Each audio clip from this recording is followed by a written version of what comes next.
उदयनिधि स्टालिन के सनातन को लेकर लिए बयान को लेकर बीजेपी इस बयान के जरिए पूरे विपक्ष को घेर रही है।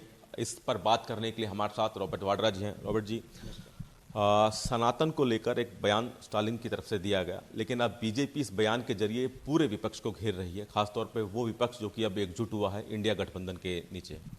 देखिए, मैं जब भी धार्मिक की कोई भी राजनीति होती है या कोई भी ऐसी गलत बात होती है, मैं उसमें सहमत नहीं हूँ बिल्कुल। पॉलिटिक्स ऑफ रिलीजन को बिल्कुल दूर रखना चाहिए। धार्मिक की राजनीति के लिए कोई जगह नहीं होनी चाहिए देश में। हमारे देश में इतनी आबादी इतनी ज़्यादा है, हमारा इतना डाइवर्स कल्चर है, हेरिटेज है इतने समय से, और हमें सबको एकजुट होकर चलना चाहिए, उनको एक्सेप्ट करना चाहिए कि उनके अलग अलग फेथ है, उनके अलग बिलीफ हैं। जब भी वो मुश्किल में पड़ते हैं, चाहे कोई भी सरकार है, तो लोग अपने भगवान को याद करते हैं, अपने अंदरूनी उनकी शांति भगवान के, या कोई मंदिर जाते हैं या मस्जिद जाते हैं या गुरुद्वारे जाते हैं। तो जहाँ भी उनको सुख शांति मिलती है, जो कोई भी सरकार दे ना पाए, तो वो अपने भगवान को याद करते हैं। तो मुझे यही लगता है कि हमें सेक्युलर रहना चाहिए, कम्युनल इशू को बढ़ाना नहीं चाहिए। कोई भी ऐसे चीज़ जिससे लोगों को कठिनाई या दुख पहुँचे, उसकी जिक्र नहीं करनी चाहिए। उसमें राजनीति बढ़ेगी नहीं, उनका नाम नहीं बढ़ेगा, बस यही लगेगा कि उनके साथ वो जुड़ जाएगा कि वो कम्युनल इशू को बोल रहे हैं। सवाल की आपने कहा कि देश सिक्योर नहीं है। अगर हम बात करें कि विपक्षी दल एकजुट हुआ है और नाम रखा है INDIA इंडिया, तो कहीं ना कहीं अब इस इंडिया जो कि देश का नाम भी जाना जाता है, अब उसको भारत के नाम से बीजेपी चाहती है कि जाना जाए। प्रेसिडेंट ऑफ इंडिया की जगह प्रेसिडेंट ऑफ भारत लिखा गया, G20 में भारत लिखा गया। इसको किस तरह से देखते हैं? देखिए, मैं हैरान नहीं हूँ कि बीजेपी की सरकार ने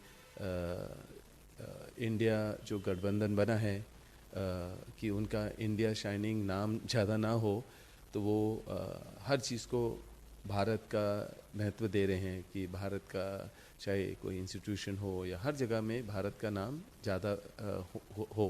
पर भारत देश की बात नहीं कर रहे हैं, वो भारत अपने मुद्दे को आगे बढ़ा रहे हैं कि बस भारत का जो टाइटल है वो आगे उनके साथ जुड़े और देश उसको पहचाने। पर ये जो छोटी छोटी ऐसे जो बातें करते हैं ना, जिसमें वो किसी रोड का नाम बदलें, किसी इंस्टीट्यूट का नाम बदलें और कोई एयरपोर्ट का नाम बदलें, तो क्या होता है, ये काफ़ी समय से बीजेपी करती आ रही है।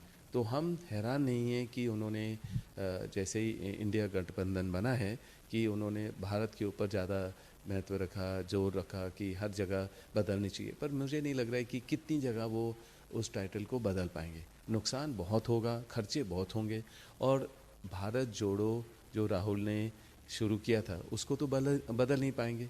लोग जुड़ रहे हैं राहुल के साथ, भारत जोड़ो के मुद्दे, मतलब जो टाइटल है उससे, या जो मेहनत करेगा वो मेहनत आगे आती है। जो ये टाइटल वगैरह उसका कोई अपने एक सवाल और कि हाल ही में G20 सम्मेलन दिल्ली में आयोजित हुआ है, और इस जो G20 सम्मेलन को लेकर लगातार बीजेपी कह रही है कि प्रधानमंत्री ने वो कर दिखाया कि जो अब तक नहीं हुआ, और सब देशों ने तारीफ की है, ऐसा कहा जा रहा है। क्या आपको लगता है कि पहली बार ऐसा देश में हुआ?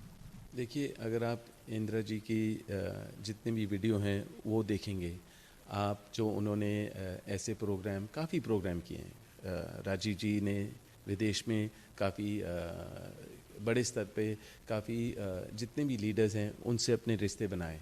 इंदिरा जी ने ऐसे रिश्ते बनाए। कांग्रेस के हर लीडर ने ऐसे प्रोग्राम रखे हैं और रिश्ते बनाए हैं जो आज तक हमें मदद देते हैं। आज तक वो गांधी परिवार को याद करते हैं और गांधी परिवार की मेहनत को याद करते हैं, और बहुत बड़े स्तर पर ये सारे पहले चीज़ें हो चुकी हैं।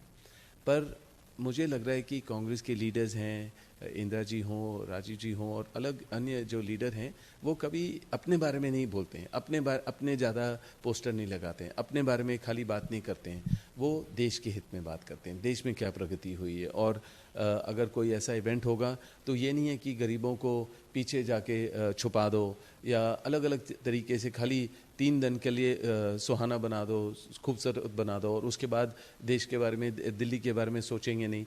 और क्या इससे क्या फ़ायदा हुआ देश के लोगों के लिए? एक आखिरी सवाल और थोड़ा सा हल्का सवाल कि लगातार हर कोई ये कहता है कि राजनीति में रॉबर्ट वाड्रा कब आएंगे। अप्रत्यक्ष रूप से जरूर मदद करते हैं, प्रत्यक्ष रूप से क्योंकि अगले साल लोकसभा चुनाव है। क्या ऐसा कुछ है भविष्य में? देखिए, पुकार तो बहुत समय से आ रही है, हर क्षेत्र से आ रही है, इंडिया की, भारत की। और मैं ये बोलूँगा कि जब मुझे लगेगा कि और जब मुझे ये है मेरी एक पुकार कि जब प्रियंका सांसद बनेंगी और संसद में होंगी, तब मुझे लगेगा कि मेरा समय है कि तब मुझे आना चाहिए। और खाली अपने परिवार के वजह से नहीं, मैं अपनी मेहनत से आना चाह रहा हूँ। और जहाँ मेरे को लगेगा मैं कुछ प्रगति ला सकता हूँ, बदलाव ला सकता हूँ और सेक्युलर रख सकता हूँ और जो लोगों को चाहिए उसमें मैं शामिल हो सकता हूँ, तभी मेरे को वो कदम रखना चाहिए। वो भी मैं अपने परिवार के सहमत हूँ, जब परिवार खुश होंगे उसके लिए और कांग्रेस पार्टी को लगेगा। पर प्रियंका को पार्लियामेंट में होने के बाद तभी मेरा लोगों की जो इच्छा है तब पूरी होगी। धन्यवाद आपका हमारे से बात करने के लिए। तो रॉबर्ट वाड्रा ने सनातन को लेकर हुए विवाद से लेकर इंडिया भारत के नाम और G20 सम्मेलन पर तो बात की ही, साथ ही साथ अपने खुद के राजनीतिक करियर को लेकर कहा कि जब प्रियंका पार्लियामेंट में बैठेंगी तब वो जरूर इस राजनीति में आएंगे। कैमरामैन राजेश त्रिपाठी के साथ दिल्ली से सूर्य समाचार के लिए विनय सिंह।